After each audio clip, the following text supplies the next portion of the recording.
नमस्कार दोस्तों, स्वागत है आपका एक बार फिर से हमारे YouTube चैनल पर। आज हम सेट्स टॉपिक के क्वेश्चन आंसर करेंगे, क्वेश्चन प्रैक्टिस सेट लगाएंगे। देखते हैं किस टाइप के क्वेश्चन पूछे जाते हैं और किस टाइप के पूछे जाएंगे और कैसे अब तक पूछे गए हैं। ओके, मैंने सारे क्वेश्चन टाइप कर दिए हैं, हाथ से लिख दिए हैं आपके लिए। तो आप क्या करें, एक एक क्वेश्चन पढ़ें और उसका नोट्स बनाना स्टार्ट कर दीजिए। ठीक है, आपको इससे बाहर पढ़ने की जरूरत नहीं है। एचएसएससी के लिए अगर एनसीईआरटी से एग्जाम आया तो यही क्वेश्चन आएंगे, इससे बाहर आपको नहीं मिलेंगे। बट मेरी आपसे एक रिक्वेस्ट है कि अगर आप ये पार्ट देख रहे हो, इसका सेकंड पार्ट, इससे पहले आप इसका फर्स्ट पार्ट देख लीजिए, क्योंकि अगर आपको पहले इसका बेसिक समझ में नहीं आएगा तब आपको ये आगे समझ में नहीं आएगा कि आगे क्वेश्चन कैसे सोल्व करने हैं। ठीक है, तो इससे पहले इसका फर्स्ट पार्ट देख लीजिए। मैंने प्ले लिस्ट बनाई हुई है, एनसीईआरटी मैथ ही, उसमें कई टॉपिक करवा दिए हैं, तो एक टॉपिक वाइज आप चलते रहिए। चलिए,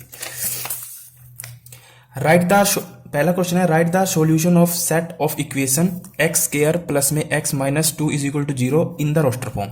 इसको किस फॉर्म में लिखना है? रोस्टर फॉर्म में। तो याद करिए, लास्ट क्लास में मैंने आपको बताया था ना, रोस्टर फॉर्म क्या होती है और सेट बिल्डर फॉर्म क्या होती है।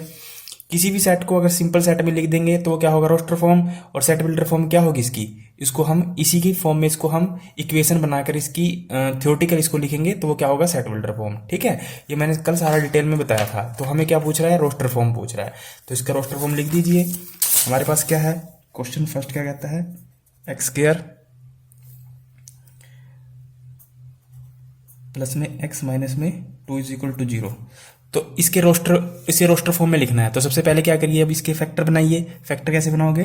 फैक्टर बनाने आते हैं ना कि गुणा करके तो क्या आए? माइनस का 2 आए, और जमा घटा करके क्या आए? एक्स आए। तो इसके फैक्टर क्या बनेंगे? एक्स स्क्वायर प्लस में 2x माइनस में x, क्योंकि 2x में से x घटाएंगे तो x आएगा, और इसके साथ गुणा करेंगे तो 2 आएगा। ठीक है, क्योंकि यहां देखिए x स्क्वायर आएगा ना, तो ये x स्क्वायर इसके साथ भी होता है गुणा में। ठीक है, ये आपको पता होगा। अब देखिए x क्या, अब इसमें से क्या कॉमन आ सकता है? x। तो यहाँ क्या बचा? x, यहाँ क्या बचा? 2। यहाँ से अब जो यहाँ कॉमन आता है, जो यहाँ पे आता है वही यहाँ बनाना होता है। तो उसके लिए क्या करेंगे हम? -1 यहाँ से कॉमन लेंगे, तो यहाँ क्या बन जाएगा? प्लस का 2। ठीक है, अब क्या करेंगे, इसमें से एक कॉमन ले लेंगे, x प्लस 2, और यहाँ से x माइनस 1। ठीक है, तो यहाँ से x की वैल्यू क्या आएगी? एक बार तो माइनस का 2 और एक बार क्या आएगी? प्लस का 1।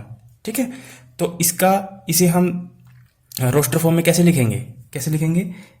सेट का निशान लगाया, माइनस का 2 और 1, और सेट का निशान लगाया। तो ये हमारा क्या है? Roster form.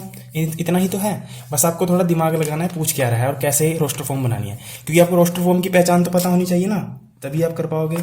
चलिए, क्वेश्चन सेकंड कहता है, राइट द सेट का निशान शुरू x। इसका मतलब क्या हुआ? मैंने कल बताया था ना, सच that x is a positive integer and x square less than 40। ठीक है, अब मैं आपको पहले बता देता हूं इंटीजर क्या होते हैं। देखिए, इंटीजर क्या होता है? 0 से लेकर 1 2 3 इन्फिनिटी तक। ठीक है, तो इंटीजर होते हैं, पॉजिटिव भी होते हैं, और इधर बैक में चले जाओ, पीछे चले जाओ, तो -1 -2 -3 इन्फिनिटी तक, माइनस इन्फिनिटी तक। ठीक है, तो जो इंटीजर होते हैं वो पॉजिटिव भी होते हैं, नेगेटिव भी होते हैं। ठीक है, बट यहाँ जो हमसे इन्होंने क्वेश्चन में क्या बात की है? केवल पॉजिटिव इंटीजर की। ठीक है, तो हम कहाँ से स्टार्ट करेंगे? 0 से। हम कहाँ से स्टार्ट करेंगे? 0 से। और क्योंकि 0 भी होता है इंटीजर, 0 से 1 2 3, आगे 0 से बैक चले जाओ, -1 -2 -3। ठीक है, तो हम कहाँ से स्टार्ट करेंगे? 0 से। पर हमें एक कंडीशन दे दी है कि एक्स स्क्वायर लेस देन 40। ठीक है, तो जो हमें कंडीशन क्या दी है कि एक्स स्क्वायर लेस देन 40 होना चाहिए। ठीक है, अब देखिए, जो x है, x की वैल्यू क्या रखेंगे हम? पॉजिटिव इंटीजर ही रखनी है ना x की वैल्यू, और जो x की वैल्यू रखेंगे उसके बाद हमें इसका रोस्टर फॉर्म बनाना है। ठीक है, तो आपको पता है ये होता है लेस देन का निशान, ये होता है ग्रेटर देन का निशान, और ये होता है लेस देन इक्वल टू का निशान, और ये होता है ग्रेटर देन इक्वल टू का निशान। लेस देन का मतलब क्या होता है? छोटा है इससे। ठीक है, तो हम देखिए x की वैल्यू अगर हम 0 रखते हैं तो यहाँ पे क्या आएगा? 0 आएगा। ठीक है, अगर हम 1 रखते हैं तो क्या आएगा? 1 आएगा। ठीक है, उसके बाद अगर हम 2 रखते हैं तो कितना आएगा? 4 आएगा। उसके बाद अगर हम 3 रखते हैं तो कितना आएगा? 9 आएगा। उसके बाद अगर हम 4 रखते हैं तो कितना आएगा? 16 आएगा। अगर मैं 5 रखता हूँ तो 25 आएगा क्योंकि स्केयर है ना। उसके बाद 6 रखता हूँ तो 36 आएगा। अगर मैं 7 रखता हूँ तो कितना हो जाएगा 49। पर ये फिर ये जो कंडीशन दी है ना ये सेटिस्फाई नहीं होगी। क्यों? क्योंकि 49 तो क्या है 40 से बड़ा है तो यहीं तक आएगा। ठीक है, तो इसका रोस्टर फॉर्म क्या होगा 0 1 4 9 16 25 और 36 और सेट का निशान लगा देना। ठीक है, तो ये क्या होगी इसकी रोस्टर फॉर्म। तो आई होप आपको समझ में आया होगा। क्वेश्चन ना ऐसे ही घुमा फिरा के देगा, बस आपको कॉन्सेप्ट पता होना चाहिए। ठीक है, चलिए क्वेश्चन तीसरा कहता है right a set 1 4 9 16 25 in the set builder form. हमें एक सेट दे रखा है ए, इसको हमें सेट बिल्डर फॉर्म में लिखना है। ठीक है, तो अब जरा देखिए सेट की तरफ, ये क्या है 1 यानी 1 का स्क्वायर। ठीक है, और ये क्या है 4 यानी 2 का स्क्वायर, ये क्या है 9 यानी 3 का स्क्वायर, ये क्या है 4 का स्क्वायर, ये क्या है 5 का स्क्वायर। ठीक है, अब जरा आपको पता होना चाहिए नेचुरल नंबर कौन से होते हैं, नेचुरल नंबर। ठीक है, नेचुरल नंबर क्या कौन से होते हैं 1 2 3 से लेकर इन्फिनिटी तक। ठीक है, और जो हमें सेट दिया हुआ है क्या दिया हुआ है 1 4 9 16 25। ठीक है, तो हमें दिखाई दे रहा है कि बिल्कुल ये क्या है नेचुरल नंबर का है ना। तो यानी ये 1 का स्क्वायर, ये 2 का स्क्वायर, ये 3 का स्क्वायर, ये 4 का स्क्वायर, ये 5 का स्क्वायर। ठीक है, और हमें क्या लिखना है इसका सेट बिल्डर फॉर्म। जरा याद करिए सेट बिल्डर फॉर्म क्या बताया था मैंने लास्ट क्लास में, यानी x such that x is N, तो क्या लिखेंगे इसको, ये क्या है 1 2 3 4 5, ये क्या है नेचुरल नंबर है। तो हम क्या लिखेंगे x such that x is N square of natural number. ठीक है, स्क्वायर ऑफ नेचुरल नंबर, बस इतना ही लिख देंगे, यही आपका सेट बिल्डर फॉर्म हो जाएगा। क्योंकि हमें क्या बनाना है, इसको सेट बिल्डर फॉर्म में बनाना है। आप इसको ऐसे भी लिख सकते थे, देखिए x such that x is equal to n का स्क्वायर। ठीक है, n क्या है नेचुरल नंबर, और नेचुरल नंबर का स्क्वायर है ना 1 का स्क्वायर, 2 का स्क्वायर, 3 का स्क्वायर, 4 का स्क्वायर, 5 का स्क्वायर। इन दोनों में से कोई भी लिख दोगे ना, ये दोनों क्या है सेट बिल्डर फॉर्म है। ठीक है, लास्ट क्लास में मैंने इसको डिटेल में आपको बताया था। चलिए उसके बाद है write the set 1 by 2 2 by 3 3 by 4 4 by 5 in the set builder. Okay, और क्या कह रहा है कि सेट बिल्डर फॉर्म में बनाए। ठीक है, सेट बिल्डर फॉर्म में बनाना है। अब देखिए ऊपर देखिए 1 2 3 4 5 6 7 6 और नीचे देखिए 2 3 4 5 6 7। ठीक है, इसको सेट बिल्डर फॉर्म में बनाना है। तो कैसे बनाएंगे, देखिए x such that x is equal to n upon में n प्लस में 1। ठीक है, n क्या है नेचुरल नंबर, यानी नेचुरल नंबर, नेचुरल नंबर क्या होते हैं 1 2 3 4 5 6, और यहाँ पे n का मतलब क्या हुआ नेचुरल नंबर, और उसमें क्या है 1 ऐड कर रखा है। ठीक है, देखिए यहाँ पे क्या है 1 by 2, उसके बाद क्या है 2 by 3, यहाँ पे क्या है 1 by 2, फिर 2 by 3, फिर 3 by 4, फिर 4 by 5, फिर 5 by 6, ऐसे करके है। ठीक है, तो यहाँ देखिए अगर आप n की वैल्यू नेचुरल नंबर यानी 1 रखते हो तो यहाँ पे 1 और नेचुरल नंबर मतलब 1 प्लस में 1। ठीक है, तो ये कितना आ गया 1 by 2, 1 by 2 आ गया। ठीक है, उसके बाद अगर नेचुरल नंबर 1 2 रखते हो तो 2 अपॉन में 2 प्लस में 1 तो 2 by 3 आ गया। ठीक है, अगर 3 रखते हो यहाँ पर तो क्या आएगा 3 प्लस में 1 3 by 4 आ गया। ठीक है, ये भी आ गया। अगर आप यहाँ 4 रखते हो तो क्या आएगा 4 अपॉन में 4 प्लस में 1 तो 4 by 5 आ गया। ठीक है, अगर यहाँ 5 रखते हो तो 5 अपॉन में 5 प्लस में 1 यानी 5 by 6 आ गया, ये भी आ गया। ठीक है, तो इसका क्या मतलब हुआ कि इसकी अगर हम सेट बिल्डर फॉर्म बनाना चाहें तो कैसे बनाएंगे x such that x is equal to n upon में n प्लस में 1, यानी नेचुरल नंबर में क्या हो रहा है एक जुड़ रहा है, एक ऐड होके आ रहा है। ठीक है, तो यही क्या होगी इसकी सेट बिल्डर फॉर्म होगी। ठीक है, ये क्या होगी सेट बिल्डर फॉर्म होगी। चलिए आगे है क्वेश्चन 5th, हमें मैच करना है। हमें ये 4 ऑप्शन दे रखे हैं और इनको मैच करना है आपस में। ठीक है, देखिए ये ना क्वेश्चन इंपॉर्टेंट कर लेना, इस टाइप के क्वेश्चन के आने के बहुत ज़्यादा चांसेस रहते हैं। ठीक है, अब मैं क्वेश्चन आपको पढ़ के दिखाता हूँ, आपको लाइट दिखाई दे रहा होगा इसमें। देखिए यहाँ पे क्या लिखा हुआ है प्रिंसिपल, यहाँ पे क्या लिखा हुआ है 0 और सेट लगाया हुआ है। तो इसका मतलब ये क्या है, ये नल सेट नहीं है। नल सेट मैंने आपको बताया था एम्प्टी सेट क्या होते हैं। ठीक है, ये भी एक क्या है सेट है, कैसा है सिंगलटन सेट है। ठीक है, और यहाँ पे क्या है 1 2 3 6 9 18, यहाँ पे क्या है 3 - 6, ठीक है। अब देखिए इसको इनके साथ मैच करना है, ठीक है। चलिए अब इधर से देखते हैं। पहला कहता है कि x such that x is a positive integer and is the divisor of 18, ठीक है।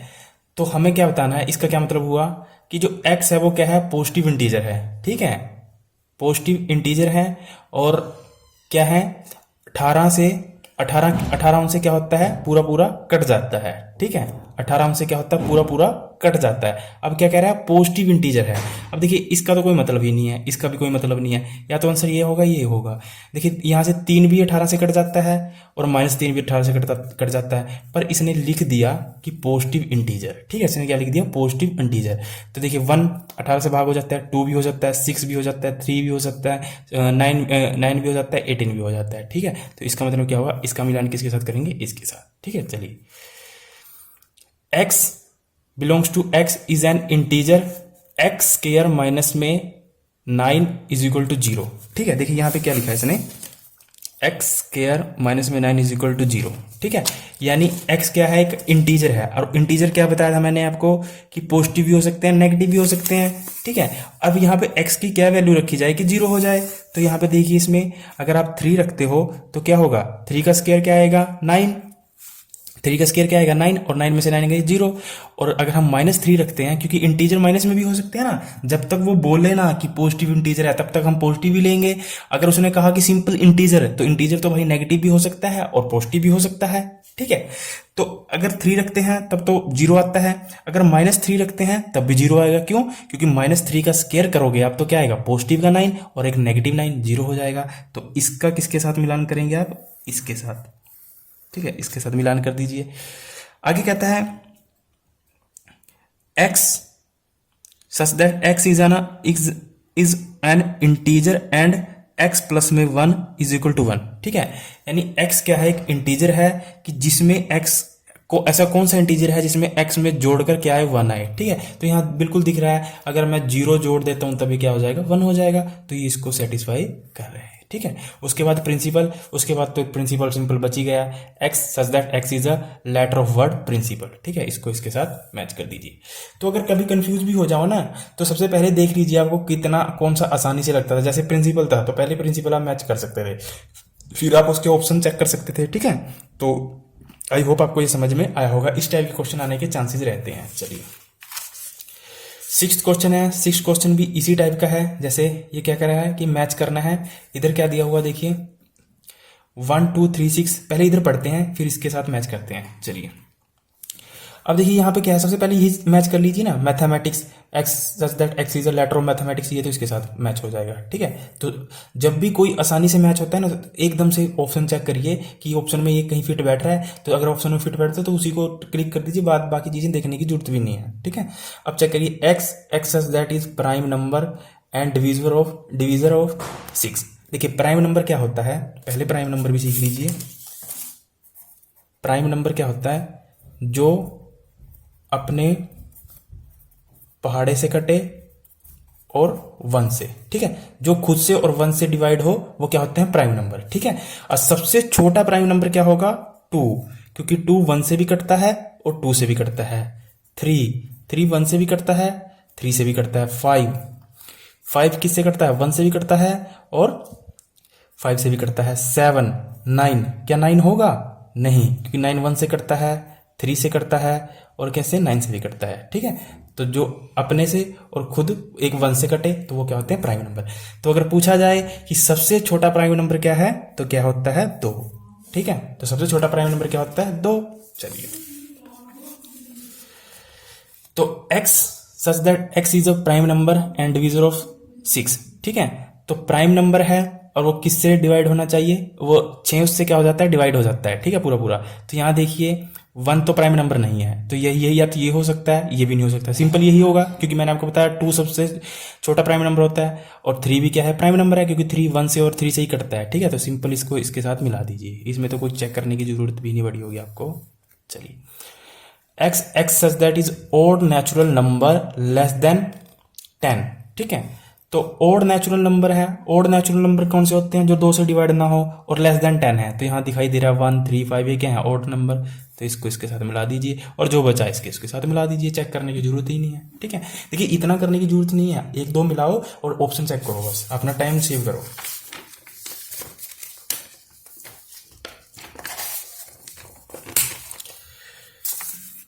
अगला क्वेश्चन है which of the following example of null set. हमें यह बताना है कि इनमें से कौन सा नल सेट है या नहीं है। ठीक है, तो मैंने आपको बताया था नल सेट क्या होता है, जिसमें कोई भी एलिमेंट ना हो। ठीक है, और नल सेट को कैसे लिखते हैं हम, नल सेट को कैसे लिखते थे, या तो सिंपल ऐसे सेट का निशान या फिर 5, ऐसे ही लिखते थे ना नल सेट को। चलिए अब इसमें बताना है आपको कि इनमें से कौन सा नल सेट है या नहीं है। ठीक है, तो पहला कहता है set of odd natural number divisible by 2, क्या ये नल सेट है। अच्छा अब देखिए set of odd natural number, odd natural number कौन से होंगे, 1 3 5, ओड नंबर कौन से होते हैं 1 3 5, जो 2 से डिवाइड ना हो। और उसके बाद कहता है कि डिविजिबल बाय 2, तो ये तो होएगा ही नहीं कभी भी। क्या ओड नेचुरल नंबर 2 से डिवाइड होंगे, क्या विषम संख्याएं सम से डिवाइड होंगी, कभी भी नहीं होंगी पूरी पूरी। तो ठीक है, तो ये क्या है, एक नल सेट है, ये क्या है, नल सेट है।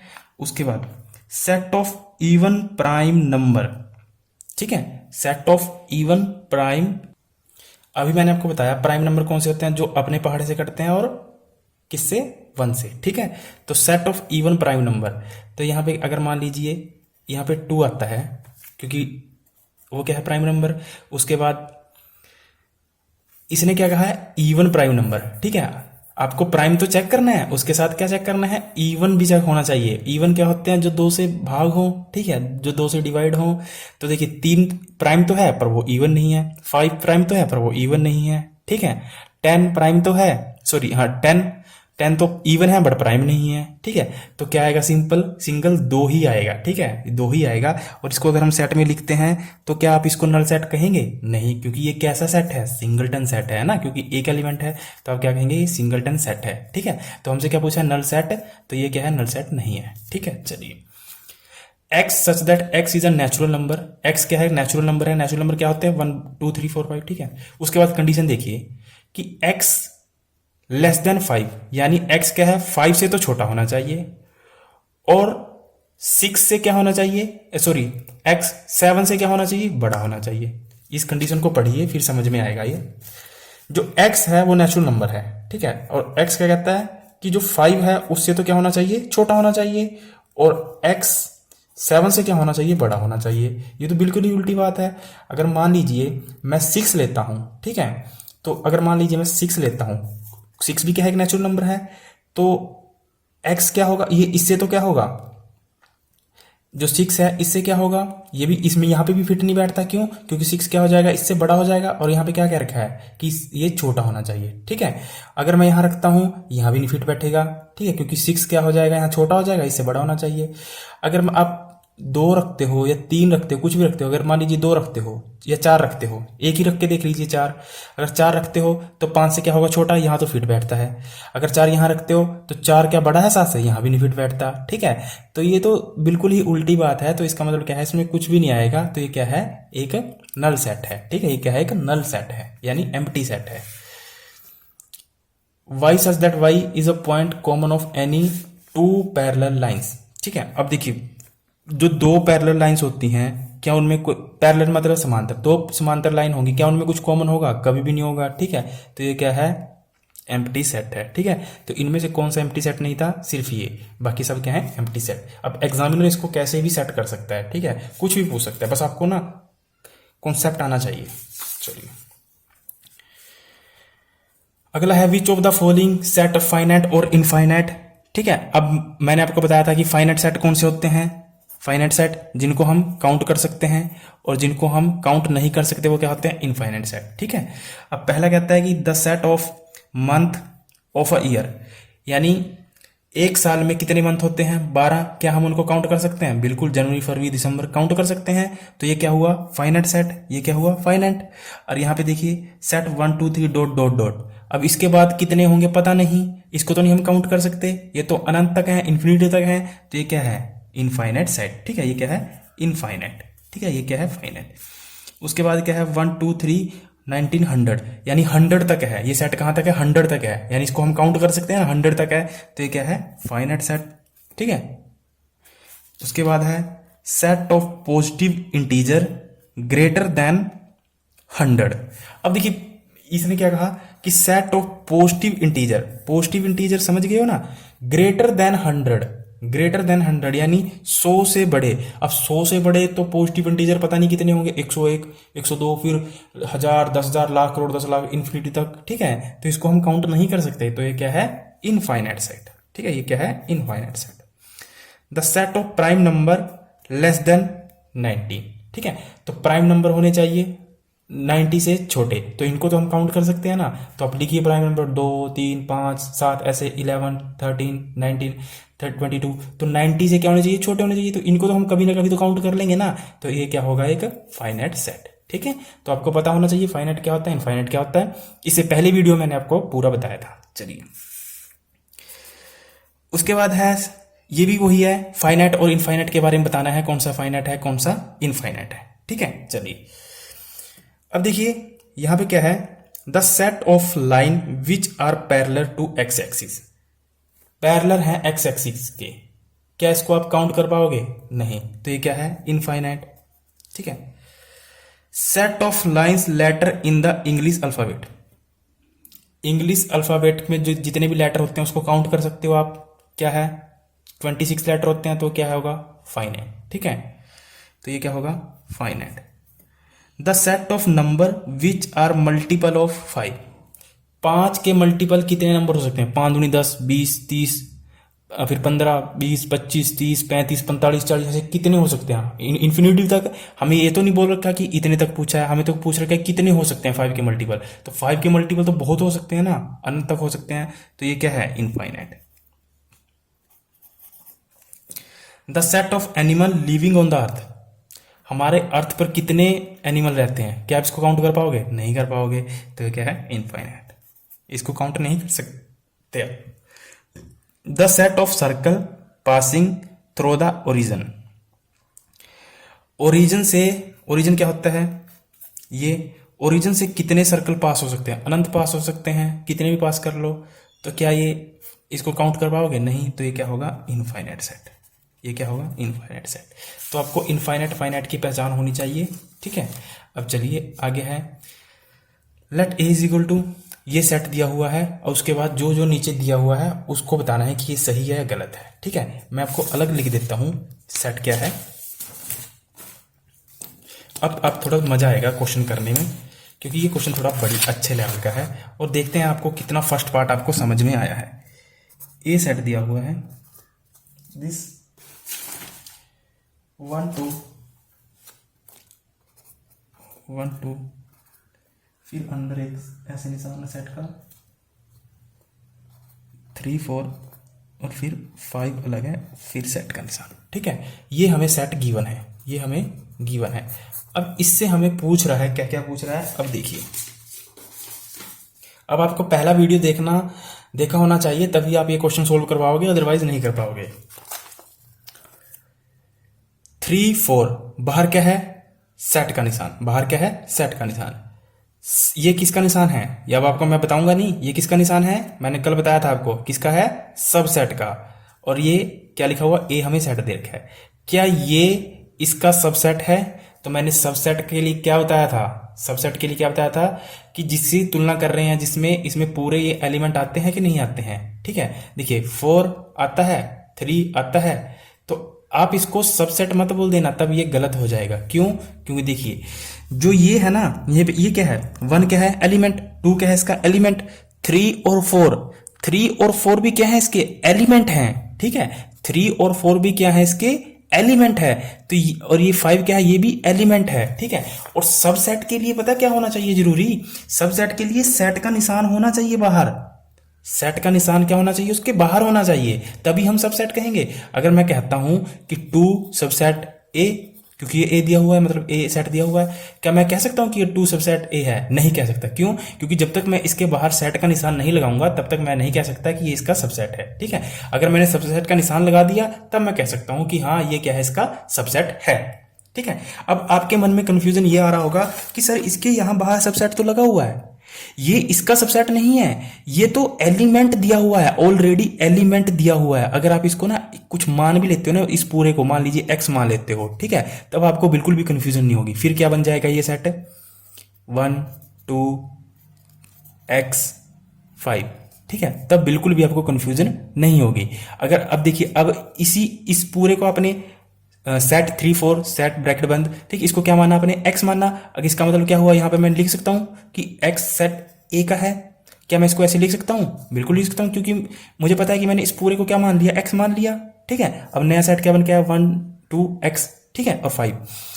तो क्या मैं कह सकता हूं कि x सबसेट है a का? नहीं। क्यों नहीं कह सकता? क्योंकि जब तक बाहर क्या हो, सेट का निशान ना लगे, तब तक हम नहीं कह सकते कि ये सबसेट है। ये बहुत इंपॉर्टेंट पॉइंट है, इसको ध्यान से सुनना।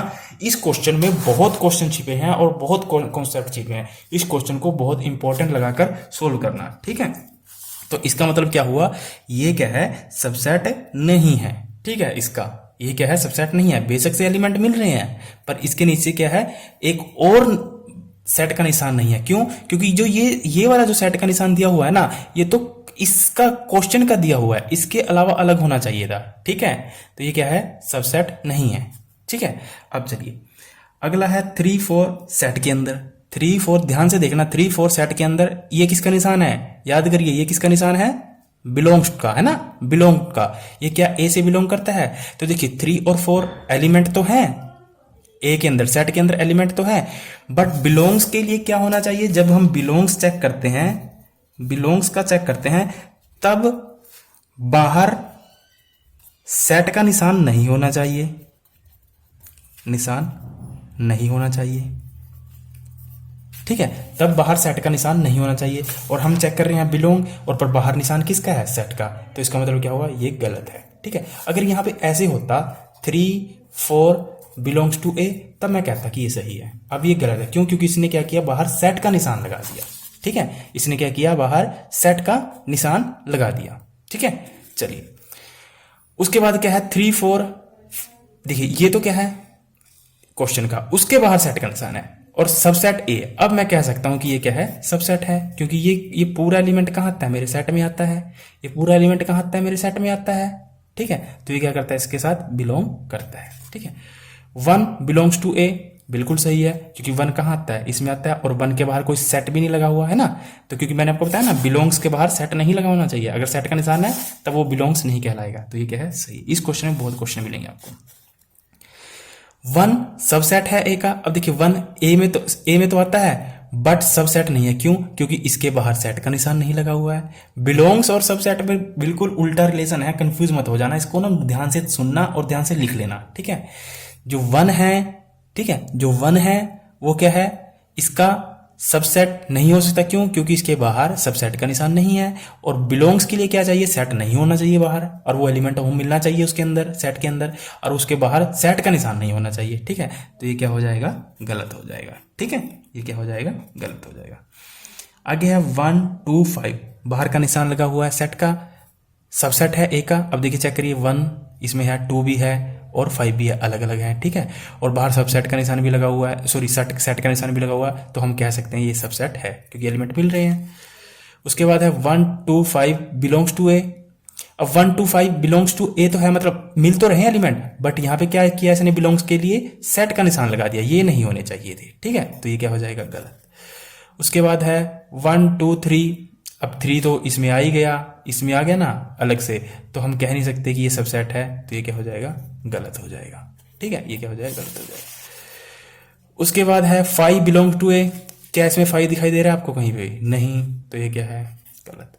5 सबसेट ए, 5 सबसेट ए, ये सही है। मैंने आपको बताया था ना कि 5 क्या होता है, सबका क्या होता है, सबसेट होता है, ठीक है। तो ये क्या है, सही। उसके बाद 5 क्या सबसेट, ऐसे लिखेंगे 5 को हमेशा कैसे लिखते हैं, ऐसे, ठीक है। 5 को कैसे लिखते हैं, हमेशा ऐसे। तो क्या 5 सेट के अंदर सबसेट है इसका? नहीं, ये गलत है, ठीक है। ये सही है, ये गलत है। क्यों गलत है? क्योंकि 5 को हमेशा ऐसे लिखते हैं। अगर ऐसे लिखेंगे तो ये क्या बन जाएगा, सिंगलटन सेट। फिर आपको सेट के अंदर चेक करना पड़ेगा कि सेट के अंदर 5 है कि नहीं है। अगर यहाँ 5 होता तब हम कहते हैं कि ये सबसेट है इसका, ठीक है। तो आप ध्यान रखना, इस क्वेश्चन को थोड़ा ध्यान से देखना।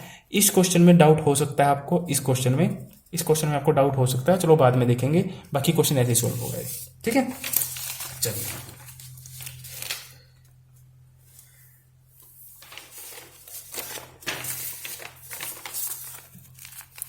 दिखाई दे रहा है क्वेश्चन? यार दिखाई नहीं दे रहे होंगे आपको, एक मिनट। चलिए अगला क्वेश्चन है, ए सेट दिया हुआ है 1 2 3 4, बी सेट दिया हुआ है 3 4 5 6, सी सेट दिया हुआ है 5 6 7 8 एंड डी सेट दिया हुआ है 7 8 9 10, और ये पूछे हुए हैं, ये बनाने हैं। ठीक है, मैंने आपको लास्ट क्लास में इंटरसेक्शन और यूनियन का मतलब बताया था। ठीक है, इंटरसेक्शन क्या होता है, दोनों सेटों में कॉमन, और यूनियन क्या होता है, यूनियन क्या होता है, सबका टोटल। ठीक है, बस रिपीट नहीं होने चाहिए सेट में, क्योंकि सेट के अंदर क्या होता है, वेल डिफाइन होता है, उसमें रिपीटेशन नहीं होना चाहिए। ठीक है, अब देखिए पहला कहता है A union B, A union B निकालना है। ठीक है, तो ए और बी के एलिमेंट लिख दीजिए सारे, 1 2 3 4, यहाँ पे क्या है 3 4 कॉमन आ रहा है, तो 3 4 को छोड़ दीजिए, 5 सी हो जाएगा, 5 और 6। ठीक है, तो कैसे लिखेंगे इसको, ए यूनियन बी को कैसे लिखेंगे, 1 2 3 4, और बी में क्या है 3 4 कॉमन है, तो 3 4 को एक ही बार लिखेंगे, 5 6, और सेट जरूर लगा देना बाहर, बस ये खत्म क्वेश्चन। ए यूनियन सी ऐसे ही लिखना पड़ेगा, 1 2 3 4 लिखोगे, ए यूनियन सी 1 2 3 4, सी में देखिए क्या क्या है 5 6 7 8, तो 5 6 7 8, खत्म क्वेश्चन। अच्छा पहले ये करवाता हूँ, B union D, B union D कैसे लिखोगे, बी क्या है 3 4 5 6, तो बी यूनियन डी सेट का निशान लगाया, 3 4 5 6, डी में क्या है 7 8 9 10, 7 8 9 10। यूनियन में क्या होता है, जिस जिसके बारे में पूछ रहे हैं ना उसके टोटल एलिमेंट लिख दीजिए, बस रिपीटेशन नहीं होना चाहिए कोई भी एलिमेंट। देखिए यहाँ पे क्या था, 3 और 4 रिपीट हो रहे थे, तो मैंने एक ही बार लिखा 3 और 4 को, सिंपल। ठीक है, अब देखिए यहाँ पे क्या है 3 है, ए यूनियन बी फिर बी यूनियन सी, यानी ए यूनियन बी को, ए यूनियन बी लिख के क्या, ए यूनियन बी क्या आया था हमारा 1 2 3 4 5 6, और सी क्या है उसके बाद इसका इसके साथ यूनियन करना है, सी क्या है हमारे पास 5 6 7 8। ठीक है, पर हमारे पास क्या 5 6 7 तो 5 6 तो आ ही रहा है ना, तो 7 8 चिपका देंगे, तो इसका आंसर क्या होगा 1 2 3 4 5 6 7 8। समझ गए कैसे आया, मैं एक बार और रिपीट कर देता हूँ, कभी समझ में ना आया हो। ए यूनियन बी और यूनियन सी, तीन चीजें निकालनी थी। ठीक है, तो अब ए यूनियन बी निकालोगे तो मैंने पहले ही निकाल रखा है ना, तो हमने ये लिख लिया। उसके बाद सी के साथ यूनियन करना है, तो सी क्या है हमारे पास ये 5 6 7 8, बट यहाँ पे 5 6 तो आ ही रहा है पहले, तो 7 8 और चिपका दो।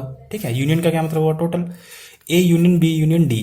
ठीक है, तो ए यूनियन बी तो मेरे पास है ही है ना, क्या 1 2 3 4 5 6 निकाल रखा है, और डी क्या है यहाँ पे है, तो डी क्या है 7 8 9 10, तो इसमें क्या होगा 7 8 9 10 और चिपका देंगे। ठीक है, तो 1 2 3 4 5 6 7 8 9 10, और बाहर सेट का निशान लगा देंगे। ठीक है, तो ये क्या हो जाएगा A union B union D, B union C union D. ठीक है, तो बी के देखिए एलिमेंट क्या क्या है, पहले बी के लिख दीजिए 3 4 5 6, 3 4 5 6। ठीक है, उसके बाद क्या है सी, अब सी में चेक करिए 5 6 तो कॉमन आ गया, तो 7 8 लिख दीजिए 7 8। फिर डी में देख चेक करिए, डी में क्या है 7 8 है, 9 10 लिख दीजिए 9 10, तो सेट का निशान लगा दीजिए, तो ये क्या हो जाएगा B union C union D. ठीक है, तो आई होप आपको समझ में आया होगा यूनियन का फंडा क्या है और इंटरसेक्शन का फंडा क्या है। ठीक है, वो आगे इंटरसेक्शन आएगा।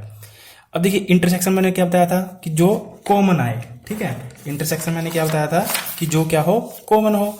अब यहाँ पे क्वेश्चन क्या है 13, ए सेट ये दिया हुआ है, दिस बी सेट ये दिया हुआ है, और सी सेट ये दिया हुआ है 11 13 15, और डी सेट ये दिया हुआ है 13 15 16। ठीक है, और वी फाइंड, हमें ये फाइंड करना है ए इंटरसेक्शन। ये किसका निशान था यूनियन का, ये किसका निशान था इंटरसेक्शन का, लास्ट क्लास में मैंने पूरा बताया था। अब हमें कहता है कि पहला पार्ट कहता है कि ए इंटरसेक्शन बी बताएं, ए इंटरसेक्शन बी बताएं। इंटरसेक्शन का मतलब क्या था कॉमन, तो अब देखिए ए क्या है ये 3 5 7 9 11, बी क्या है 7 9 11 13। अब देखिए इसमें कॉमन क्या आ रहा है 7 आ रहा है 9 आ रहा है 11 आ रहा है। ठीक है, तो हमें कॉमन ही तो बताना है 7 9 11 ब्रैकेट ये लगा देंगे। ठीक है, तो ये क्या हो जाएगा हमारा इंटरसेक्शन। ठीक है, बी इंटरसेक्शन सी सेम निकाल लोगे ना, अब आसान है। बी और सी में कॉमन देखिए क्या है, यहाँ पे क्या है 11 13, यहाँ पे क्या है 11 13, तो इसमें क्या आ जाएगा कॉमन 11 और 13, तो बी इंटरसेक्शन सी खुद लिख लेना, मैं आपको लिख के दिखा देता हूँ। अब देखिए यहाँ क्या है, A intersection C intersection D, है ना। यहाँ पे क्या है, 3 दे रखे हैं, जैसे पीछे यूनियन में था, इसमें भी ऐसे ही दे रखा है। अब ए इंटरसेक्शन सी निकालिए, पहले क्या करिए, ए और सी का इंटरसेक्शन निकालिए। तो सी ये है, ए ये है, तो दोनों में क्या आ रहा है कॉमन, 11 आ रहा है, ठीक है, तो 11 लिख लीजिए। उसके बाद ए इंटरसेक्शन सी का फिर इंटरसेक्शन किसके साथ करना है, डी का। तो डी कहाँ है, देखिए यहाँ पे है 15, तो 15 और 17, तो यहाँ पे क्या है, इसमें क्या है 11 और इसमें क्या है 15 17, तो कोई भी कॉमन नहीं है, तो क्या लिखा देंगे हम 5, ठीक है, कोई भी कॉमन नहीं है तो इसमें क्या लिखेंगे हम 5, ये नहीं फाइंड आउट किया जा सकता। उसके बाद है ए इंटरसेक्शन सी, निकाल लोगे आराम से। ए में क्या है 3 5 7 9 11, बी में क्या है 11, तो इसमें क्या आएगा आंसर के केवल 11, ठीक है। अच्छा, बी इंटरसेक्शन डी तो निकाल दिया। अब देखिए यहाँ पे क्या है, ए इंटरसेक्शन ब्रैकेट में बी यूनियन सी, तो इसका क्या मतलब हुआ, पहले बी यूनियन सी निकालिए, फिर जो भी आएगा ना, ये दोनों सोल्व करके जो भी आएगा इसका इसके साथ ए के साथ इंटरसेक्शन कर दीजिए। तो बी यूनियन सी निकालोगे तो कैसे आएगा, 7 9 11 13, इसमें एक ऐड हो जाएगा 15, ठीक है, इसमें क्या हो जाएगा 15 हो जाएगा, यानी इसकी वैल्यू कितनी आई है 7 9 11 13 15, ठीक है। अब इसका इंटरसेक्शन करना है ए के साथ, तो ए में देखिए 3 5 7 9 11, ठीक है, 7 9 11, तो 7 9 11 ही क्या आ रहा है कॉमन, 7 9 11, तो ये क्या हो जाएगा, इसका आंसर हो जाएगा, ठीक है। ये भी निकाल लोगे आराम से। अच्छा, ये भी निकाल लोगे, है ना। A intersection B union D, तो पहले क्या निकालेंगे आप, बी यूनियन डी। बी और डी में देखिए 7 9 11 13, 7 9 11 13, यहाँ पे क्या है 15 17, तो कोई भी कॉमन नहीं है तो छोड़ दीजिए। तो यहाँ पे क्या आएगा 5 आएगा, ठीक है, इंटरसेक्शन क्या आएगा 5 आएगा, क्योंकि यहाँ पे बना ही नहीं। उसके बाद है A intersection B union C, तो पहले क्या करिए, ए इंटरसेक्शन बी निकाल लीजिए। ए इंटरसेक्शन बी कैसे निकलेगा, हमारे पास ए दिया हुआ 3 5 7 9 11, 7 9 11, ठीक है, तो इसमें क्या है, इसकी वैल्यू क्या आई 7 9 11। उसके बाद क्या है इंटरसेक्शन में निशान, फिर बी यूनियन सी निकालोगे, तो बी यूनियन सी क्या आएगा 7 9 11 13 15, ठीक है, 13 15 11 13 है, तो 15 इसमें और ऐड हो जाएगा, तो इसकी वैल्यू ये आई। अब इसमें कॉमन क्या आएगा 7 9 11, ठीक है, 7 9 11 क्या आ जाएगा, कॉमन आ जाएगा, क्योंकि इंटरसेक्शन निकालना है ना, तो 7 9 11 क्या हो जाएगा, आंसर हो जाएगा। ऐसे ही ये पहले ए और डी का यूनियन निकाल दीजिए, फिर बी और सी का यूनियन निकाल दीजिए, फिर दोनों का इंटरसेक्शन निकाल दीजिए, सिंपल, इंटरसेक्शन कॉमन होता है, ठीक है। और इसमें कोई बड़ा तीर नहीं मारना है, बिल्कुल आसान है और कोई दिक्कत वाली बात नहीं है, ठीक है। अब चलिए, state what ever of the following true और फॉल्स, हमें बताना है कौन सी स्टेटमेंट ट्रू है, ट्रू मतलब सही है, फॉल्स मतलब गलत है, ठीक है। एक सेट दिया हुआ 2 3 4 5 एंड 3 4 5, ठीक है, आर डिसजॉइंट सेट, ये ऐसे होगा, ठीक है। तो डिसजॉइंट सेट, मैंने आपको डिसजॉइंट सेट क्या बताया था, डिसजॉइंट सेट याद करिए, क्या डिसजॉइंट सेट क्या बताया था मैंने, डिसजॉइंट सेट क्या बताया था कि ए इंटरसेक्शन बी क्या हो, फाई कोई भी कॉमन ना हो तो क्या होता है, वो डिसजॉइंट सेट होता है, ठीक है। अब हमें बताना है कि ट्रू फॉल्स बताना है।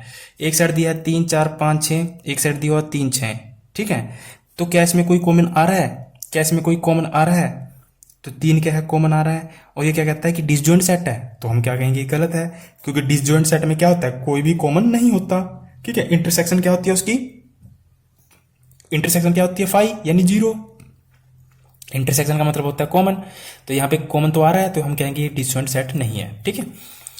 आगे है A E I O U and A B C D are disjoint set, A common आ रहा है, ठीक है, ए कॉमन आ रहा है, तो हम क्या कहेंगे डिसजॉइंट सेट नहीं है, ठीक है, डिसजॉइंट सेट में कॉमन नहीं आना चाहिए। आगे है 2 6 10 14 3 7 11 15 आर डिसजॉइंट सेट, बिल्कुल, क्योंकि इसमें कुछ भी कॉमन नहीं आ रहा है, ठीक है, तो ये क्या है डिसजॉइंट सेट है। 2 6 10 एंड 3 7 11, ठीक है, 2 6 10 3 7 11, क्या ये डिसजॉइंट सेट है, बिल्कुल, क्योंकि इसमें कुछ भी कॉमन नहीं आ रहा है। तो डिसजॉइंट सेट क्या होते हैं, ए इंटरसेक्शन बी क्या हो 0 हो यानी 5 हो, ठीक है, उनमें कोई भी कॉमन ना हो तो वो क्या कहलाते हैं डिसजॉइंट सेट। इसके बारे में डिटेल कल मैंने बताया भी था आपको, ठीक है। तो ये थे सेट के क्वेश्चन। आगे है क्वेश्चन, अभी खत्म नहीं हुए भाई, आगे करिए। देखिए, आपको पहले कॉन्सेप्ट सीखना है, A union B is equal to होता है, यहां पे हम एन लगा देते हैं, चलो एन, चलो छोड़िए कुछ भी ना लगाइए, ए यूनियन बी लिखिए, इज इक्वल टू होता है ए प्लस में बी माइनस में ए इंटरसेक्शन बी। ठीक है, आपको ये फॉर्मूला याद रखना है, ये इस फॉर्मूले बेस्ड आपको प्रोबेबिलिटी में भी आएंगे और यहाँ भी क्वेश्चन को सोल्व करने के लिए बोलेगा। ठीक है, तो इस फॉर्मूले से ही आपके लगभग सारे क्वेश्चन सोल्व हो जाएंगे। चलिए मैं आपको अभी क्वेश्चन बताता हूँ कि क्वेश्चन क्या है। ठीक है, तो यहां से अगर मान लीजिए एक यूनियन बी दे रखा है, ए बी दे रखा है, तो इंटरसेक्शन निकालना आसान है, या ये तीनों दे रखे हैं तो यूनियन निकालना आसान है। अगर ये दे रखा है, ये दे रखा है और ये दे रखा है तो बी निकालना आसान है। ठीक है, तो तीन चीजें दी होंगी और एक पूछेगा। ठीक है, जैसे यहाँ पे देखिए, ये है पहला क्वेश्चन, ये है दूसरा क्वेश्चन, ये है तीसरा क्वेश्चन, ये है चौथा क्वेश्चन, ये है पांचवा क्वेश्चन, छठा क्वेश्चन, ये है सातवां क्वेश्चन, ये है आठवां क्वेश्चन। ठीक है, चलिए और देखिए पहला क्वेश्चन क्या कहता है कि यदि x और y दो समुच्चय हैं, सेट हैं, n x is equal to 17, y is equal to 23 और x यूनियन y कितना है 38 और x इंटरसेक्शन y निकालना है। तो क्या बताया था मैंने अभी, यही बताया था ना। अब हमें क्या दे रखा है, देखिए हमें दे रखा है x दे रखा है 17, y दे रखा है 23। ठीक है, और x यूनियन y कितना दे रखा है 38। हमें क्या निकालना है, x इंटरसेक्शन y निकालना है। ठीक है, तो अब देखिए x यूनियन y यानी a यूनियन b, मतलब ये हुआ 38 इज इक्वल टू x की वैल्यू कितनी है 17, यानी a की वैल्यू प्लस में y की वैल्यू कितनी दे रखी है 23, यानी b की value minus x intersection y निकालना है। तो 17 और 23 कितने हुए 40 इज इक्वल टू 38। ठीक है, और यहाँ पे कितना है x इंटरसेक्शन y, ये क्या है y। तो 40 को इधर लेके जाओगे तो कितना आएगा माइनस का 2, और यहाँ पे क्या है माइनस, तो माइनस माइनस कैंसिल हो जाएगा, तो x इंटरसेक्शन y क्या आया 2। तो ये मेरा क्या होगा आंसर। तो बिल्कुल जो फॉर्मूला लिखा है ना, बिल्कुल एज इट इज है, बिल्कुल इजी सवाल है, तो और कुछ नहीं है इसमें। x और y ऐसे दो समुच्चय हैं जिसमें x यूनियन y 18 है, x 8 है, y 15 है, इंटरसेक्शन निकालना है। तो बिल्कुल सेम क्वेश्चन है, कोई भी डिफरेंस नहीं है। ठीक है, बिल्कुल आसानी से कर सकते हो। अब देखिए 400 व्यक्तियों के समूह में 250 हिंदी और 20 अंग्रेजी बोल सकते हैं, कितने व्यक्ति हिंदी तथा अंग्रेजी दोनों बोल सकते हैं। ठीक है, अब देखिए इस क्वेश्चन को समझना है थोड़ा टेक्निकली। 400 विद्यार्थी हैं, टोटल कितने 400 में से 250 क्या बोल सकते हैं, 250 क्या बोल सकते हैं हिंदी। ठीक है, और ये 200 कितने बोल सकते हैं, क्या बोल सकते हैं इंग्लिश।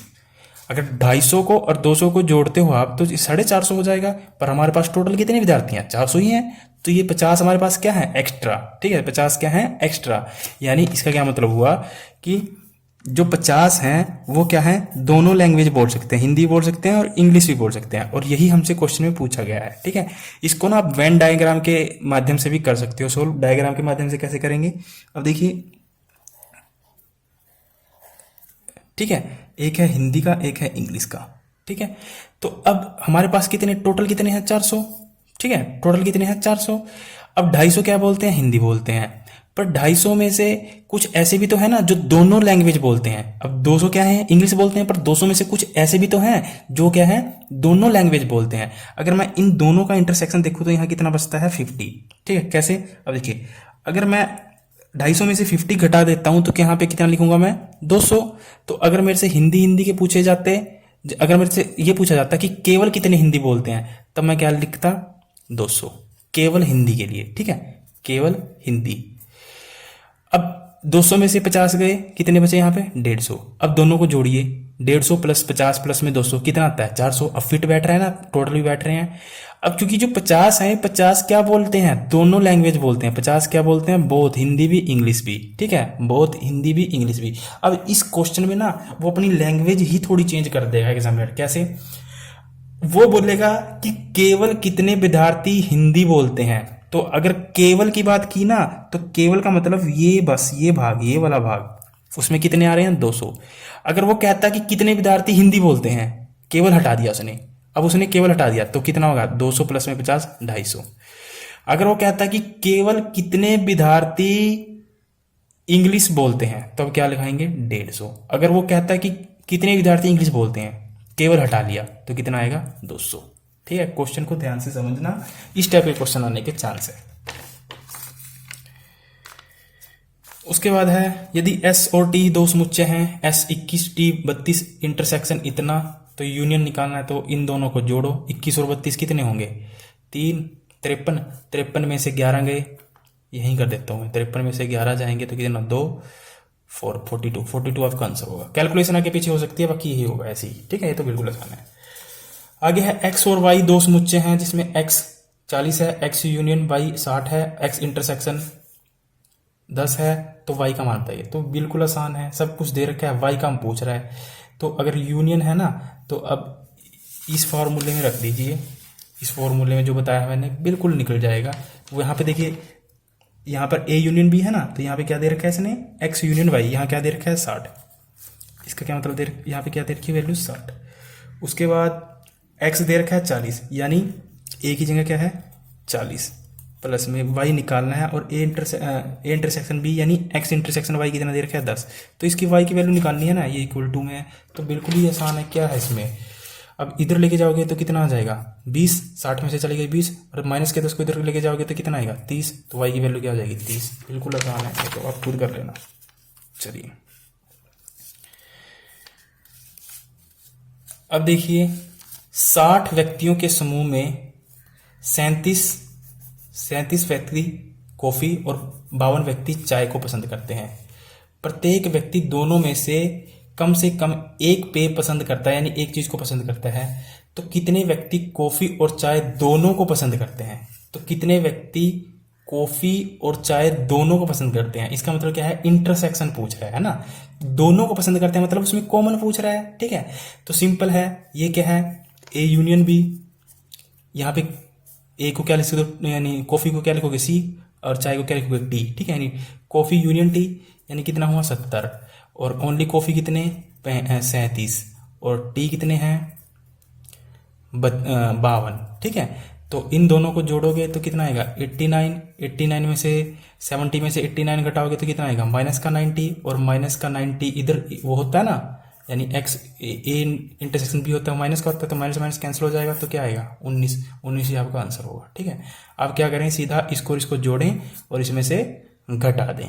ठीक है, इसमें से घटा दें, वो क्या हो जाएगा आपका आंसर हो जाएगा, क्योंकि दोनों व्यक्ति 19 व्यक्ति ऐसे हैं जो चाय भी पसंद करते हैं, कॉफी भी पसंद करते हैं। अगर इसको वेन डायग्राम के माध्यम से देखना चाहें तो समझ सकते हैं, ये कॉफी है, ये टी वाले हैं। ठीक है, तो कॉफी कितने पसंद करते हैं, टोटल कितने हैं 70, और कॉफी कितनी पसंद करते हैं 70। ठीक है, बट अगर मैं एक चीज कॉमन देखूं, तो अगर मैं यहाँ पे 19 लेता हूं जो मैंने निकाला है, तो 37 में से 19 गए, 37 में से 19 गए, 17 में से 9 गए, 17 में से 9 गए, 8, 2 में से 1 गया 1, 18। ठीक है, और यहाँ पे 52 में से 19 गए, 52 में से 19 गए, 11 में से 9 गए, 12 में से 9 गए 3, 4 में से 1 गया 3, 33। यहाँ पे क्या होगा 33। तो 9 और 3 12, 12 और 8 20, 2 जोड़ोगे 70। ठीक है, तो इन सभी को यहाँ पे क्या आ जाएगा 33, इन सभी को आप जोड़ोगे तब क्या आ जाएगा 70। यानी जो 19 बीच वाले व्यक्ति हैं, 19 वाले व्यक्ति हैं, वो क्या करते हैं पसंद, वो चाय भी करते हैं, कॉफी पसंद करते हैं। और हमसे पूछा क्या गया था, यही पूछा गया था, क्योंकि जो बीच में आता है ना वो क्या आता है इंटरसेक्शन आता है। ठीक है, वो क्या आता है इंटरसेक्शन आता है। चलिए अब देखिए, 65 व्यक्तियों के समूह में 40 व्यक्ति क्या है क्रिकेट, 10 व्यक्ति क्रिकेट तथा टेनिस दोनों को पसंद करते हैं। ठीक है, 10 व्यक्ति क्या है क्रिकेट तथा टेनिस दोनों को पसंद करते हैं। अब देखिए इसको ना पहले वेन डायग्राम से ही समझ लेते हैं, तब आसान रहेगा। ये है क्रिकेट वाले, ये है टेनिस, और जो बीच में है इसका मतलब बोथ। ठीक है, तो 10 व्यक्ति क्या है क्रिकेट तथा टेनिस दोनों को पसंद करते हैं, 10 तो यहां लिख दीजिए। ठीक है, अब इसने कहा कि 40 व्यक्ति क्रिकेट पसंद करते हैं, तो यहां 40 नहीं लिखोगे आप, क्यों, क्योंकि इसमें 10 व्यक्ति क्या है क्रिकेट वाले भी तो है ना, 10 व्यक्ति ऐसे भी हैं जो क्रिकेट भी पसंद करते हैं। ठीक है, तो इसमें आप 40 नहीं लिखोगे, इसमें कितने लिखोगे 40 में से 10 घटाकर कितने लिखोगे 30। ठीक है, इसमें से कितने लिखोगे 30। अब यहां पे देखिए, अब कितना होगा 30 और ये 40, अब कितने टोटल कितने हैं 65, तो 40 में से 65 के कितने बचे? 25, यानी 25 क्या है? टेनिस को पसंद करते हैं। ठीक है, कि अब जोड़िए 30 और 10 कितने हुए? 40 और 25 65, तो टोटल कितने थे? 65, और यहाँ पे भी कितने हैं? 65। ठीक है, कोई दिक्कत नहीं है। अब इसने पूछा क्या है? तो कितने व्यक्ति केवल टेनिस को पसंद करते हैं? केवल टेनिस को। अब केवल टेनिस कितने पसंद करते हैं? 25। तो केवल टेनिस कितने पसंद करते हैं? 25, यानी पहले भाग का क्या आंसर आएगा? 25। किंतु क्रिकेट को नहीं। ठीक है, किंतु क्रिकेट को नहीं, मतलब जो 10 हैं वो क्रिकेट को पसंद करते हैं और टेनिस को पसंद करते हैं, तो हमें केवल टेनिस वाले लेने हैं, मतलब ये वाला भाग लेना है। तो ये कितने हैं? 25। कितने व्यक्ति टेनिस को पसंद करते हैं? देखिए, इसमें क्वेश्चन में वर्ड में घुमा दिया। मैंने आपको इससे पहले बताया था केवल और बिना केवल वाला। ठीक है, तो इसने क्या कहा कि यहां पे क्या कहा कि कितने व्यक्ति केवल टेनिस को पसंद करते हैं, तो केवल टेनिस को कितने करते हैं? 25 दिखाई दे रहा है बिल्कुल, क्योंकि 10 क्या है?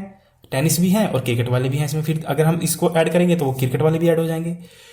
क्रिकेट को नहीं, किंतु आगे कहा कितने व्यक्ति टेनिस को पसंद करते हैं। देखिए, यहां टेनिस, यहां केवल टेनिस।